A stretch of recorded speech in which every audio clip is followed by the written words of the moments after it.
শরীরে কোথাও ব্যথা হলে নবীজি সাল্লাল্লাহু আলাইহি সাল্লামের সেখানে একটি দোয়া পড়ে ফু দিলে সাথে সাথে ভালো হয়ে যাবে। অথবা আপনি হাতে ফু দিয়ে যেখানে ব্যথা হচ্ছে সেখানে যদি আপনি একটু মালিশ করে দেন তাহলে আল্লাহ পাক রব্বুল আলামিন আপনার ব্যথাটাকে দূর করে দিবেন। পরীক্ষিত আমল। আমার নিজের ব্যথা যখন অনুভব হয়, এই আমলটি যখন আমি করি, আল্লাহর কসম করে বলি, আমলটি করার কারণে আল্লাহ পাক রব্বুল আলামিন আমার অসংখ্য ভার, আমার ব্যথা ভালো করে দিয়েছেন।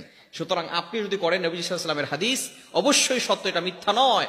আপনি যদি আমলটি করতে পারেন, অবশ্যই আল্লাহ পাক রব্বুল আলামিন আপনাদের ব্যথাও দূর করে দিবেন। বিশেষ করে আমাদের অনেক সময় ঘাড়ে ব্যথা হয়, অনেক সময় কোমরে ব্যথা হয়ে যায়, অনেক সময় হাতে ব্যথা করে, পায়ে ব্যথা করে, বিভিন্ন সময় আমাদের ব্যথা অনুভব হয়।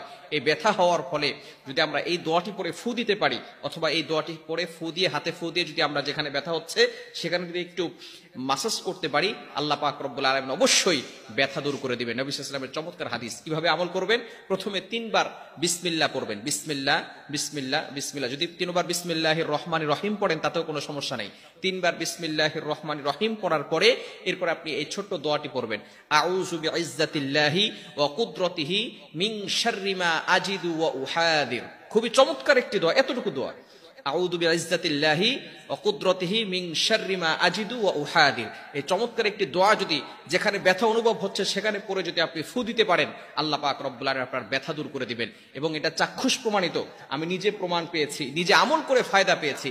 আপনিও আমল করতে পারে। অনেক সময় বয়স্ক হয়ে গেলে, বিশেষ করে কিছু মুরব্বীরা আছে, অনেক সময় হাঁটু ব্যথা করে, পা ব্যথা করে, অনেক সময় কোমরে ব্যথা হয়ে যায়, বসলে উঠতে পারে না, উঠলে বসতে পারে না, বিভিন্ন সময় এই ঝামেলা সৃষ্টি হয়। যখনই আপনি আমলটা করবেন, ইনশাআল্লাহ আল্লাহ পাক রব্বুল আলামিন আপনার ব্যথাগুলোকে দূর করে দিবেন। মনে রাখবেন, কোরআন হাদিসের ভিতরে আল্লাহ পাক রব্বুল আলামিন কিন্তু শিফা দিয়েছেন। কোরআনের ভিতরে শিফা আছে, এটা আল্লাহ তাআলা পবিত্র কোরআনুল কারীমের ভিতরে নিজে বলে দিয়েছেন। 15 নম্বর পারার ভিতরে, ওয়া নুনাজ্জিলু মিনাল কোরআনি মা হুয়া শিফাউন ওয়া রাহমাতুল লিল মুমিনিন। আমি আল্লাহ তাআলা মুমিনদের জন্য এই কোরআনটাকে রহমত স্বরূপ, শেফা স্বরূপ নাজিল করে দিয়েছি। কোরআন হচ্ছে শেফা। আপনি বিসমিল্লাহির রহমানির রহিম পড়ে এই দোয়াটি পড়বেন। অথবা আপনার প্রচন্ড যদি ব্যথা অনুভব হয়, বিশেষ করে পেটের ব্যথা হয়, অনেক সময় বিভিন্ন ভাবে যদি ব্যথা অনুভব হয়, আপনি সূরা ফাতিহা 7 বার পরে ফু দিলেও সেই পানিটা যদি আপনি খেতে পারেন, আল্লাহ পাক রব্বুল আলামিন সেখানেও কিন্তু আপনার ব্যথা দূর করে দিবেন। অবশ্যই আমরা নবীজি সাল্লাল্লাহু আলাইহি সাল্লামের প্রতি ট্রাস্ট রেখে, তার কথা সত্য, আল্লাহ তাআলার প্রতি ইয়াকিন রেখে, বিশ্বাস রেখে যদি আমরা হাদিসের উপর আমল করতে পারি, অবশ্যই আল্লাহ পাক রব্বুল আলামিন আমাদের সকল ধরনের ব্যথা যেগুলো আছে, আল্লাহ পাক রব্বুল আলামিন সেগুলো দূর করে দিবেন। এজন্য অবশ্যই আমরা সবসময় চেষ্টা করব আমল দিয়ে কাজ করা। হ্যাঁ, অবশ্যই ঔষধ দরকার আছে, দাওয়াও লাগবে, দোয়াও লাগবে। অনেক মানুষ আছে, সে বিভিন্ন ধরনের রোগে আক্রান্ত, কিন্তু সে ডক্টরের কাছে যায় না, সে চিকিৎসা করাতে চায় না, সে মনে করে দোয়া করলেই হবে, আল্লাহ তাআলা যেটা করে ভালোর জন্যই করে। মনে রাখবেন, ওষুধ খাওয়া কিন্তু সুন্নাহ। নবী সাল্লাল্লাহু আলাইহি ওয়াসাল্লাম এটা খেয়েছেন।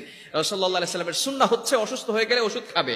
হ্যাঁ, ওষুধ খাওয়ার পরে এরপরে আপনি আল্লাহর কাছে দোয়া করবেন, আল্লাহ পাক রব্বুল আলামিন অবশ্যই ভালো করবেন। তবে এই যে হাদিসটি আপনি মুখস্থ করবেন, মুখস্থ করার পরে যখন আপনার ব্যথা অনুভব হবে, আপনি জাস্ট শুধু পড়ে, আপনি বিসমিল্লাহ 3 বার পড়ার পরে এই ছোট্ট দোয়াটি 7 বার পড়বেন।